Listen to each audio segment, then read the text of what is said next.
That is obviously contrary to what Paul preached in Galatians, where Paul says, and I quote now, physical circumcision is nothing, means nothing at all. Forget it, not important. You don't need to worry about it. That's part of the law of Moses, which you are not under. However, in this prophecy of the future, we have a different set of circumstances. And it doesn't say that they couldn't be in the kingdom unless they're circumcised. It talks about entering the sanctuary of God. There'll be a temple in that first 1,000 years of the kingdom. We are pre-millennial people, not with a pre-tribulation rapture, I should add. But in that future sanctuary, if you're working as a Levite in the service of God, at that time you will not be allowed to be there unless you are physically circumcised and spiritually circumcised, both things.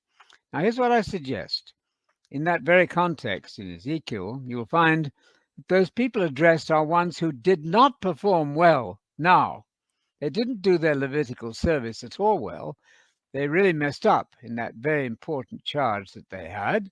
So why wouldn't God then, why shouldn't he, if he wishes, and Jesus working with him, why shouldn't they make them do that Levitical law properly?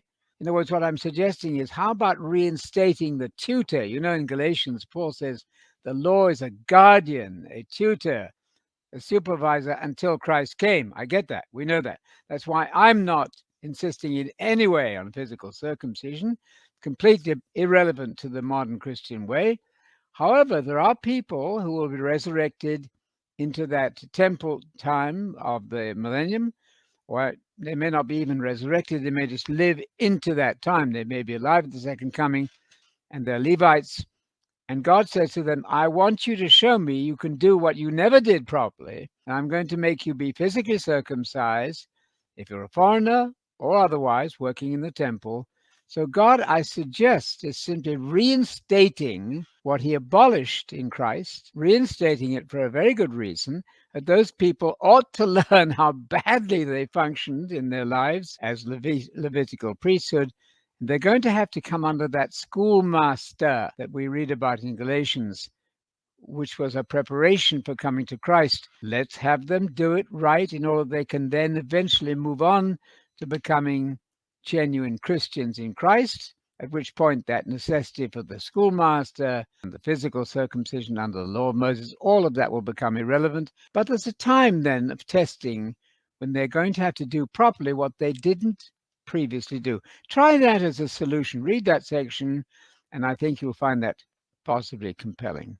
It says this will be the case for the foreigners among the sons Yes, of Israel. yes. Does that mean that the sons of Israel will be already circumcised in the flesh, or does that exempt them? Or And the Levites also are going to have to be circumcised. We'll find that there. Everybody who functions in the temple, be he ethnic Israelite or foreigner, it clearly says that in verse 9, all the foreigners who are living among the physically nationalistic or national Israel, all foreigners. It's exactly, I think you remember that text, isn't it, in Genesis 17 or so, where that same stipulation is said exactly. You cannot be part of God's people until you're physically circumcised. That applies to Jews, as we call them, Israelite people, and to Gentiles. That situation is going to have to be reinstated, I think, in the millennium to make us see, to help God to see, and Jesus to see whether these people are going to do the job that they should have done. Will they do it promptly? If so, then they can move beyond the guardianship of the law of Moses. But otherwise, I see no reason for that reinstatement of the law, which Paul clearly said that for those of us who are already now Christians, we don't have to worry about physical circumcision. It means absolutely nothing. What does matter, I add this finally, is that you must be circumcised in your heart. That's an Old Testament idea and a New Testament idea. Your heart, your mind, your personality, the personality that you are, that must be circumcised, purified. That's what counts. It's the only thing that counts for us believers now, and ultimately will be the only thing that counts for anyone.